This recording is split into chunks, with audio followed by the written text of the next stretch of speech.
សៀ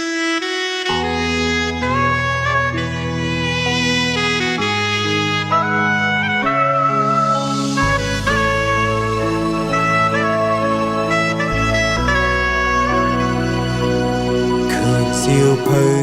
នឹកមិត្តចាំពេលផ្លាំងហួហើយ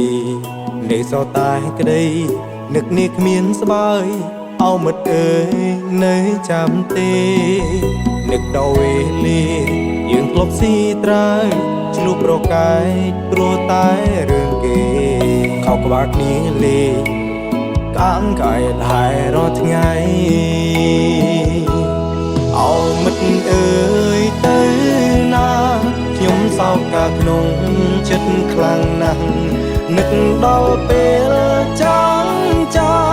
អារម្មណ៍ខ្ញុំក៏ដាស់ទឹកភ្នែកហូរមិនដឹងខ្លួនមិត្តរួមថ្នាក់បែកគ្នាខ្លះមិនទាន់រៀបការខ្លះទៀតក៏មានទាំងប្រពន្ធកូនពេលមួយចង់ជួបជុំប្រាប់រឿងក្នុងខ្លួនថាខ្ញុំនឹកមិត្តក្រុម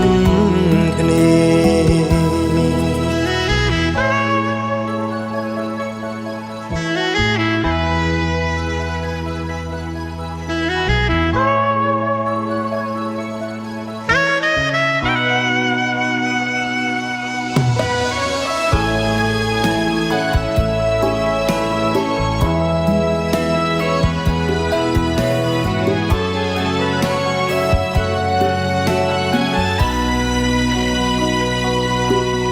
សៀវភៅ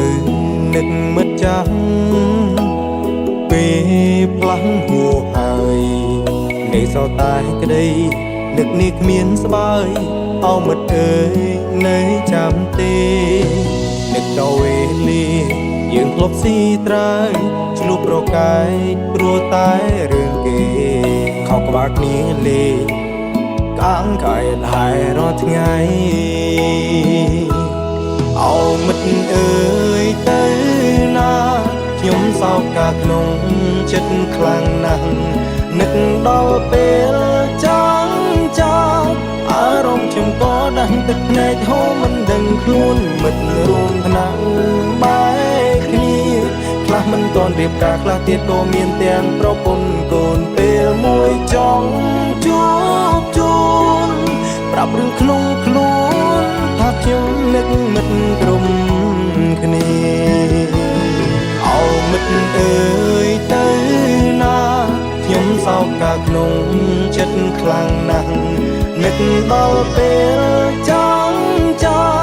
អារម្មណ៍ខ្ញុំក៏ដាស់ទឹកភ្នែកហូរមិនដឹងខ្លួនមិត្តរួមថ្នាក់បែកគ្នាខ្លះមិនទាន់រៀបការខ្លះទៀតក៏មានទាំងប្រពន្ធកូនពេលមួយចង់ជួបជុំប្រាប់រឿងក្នុងខ្លួនថាខ្ញុំនឹកមិត្តក្រុមគ្នាប្រាប់រឿងក្នុងខ្លួនខ្ញុំនឹកមិត្តគ្រប់គ្នាណាស់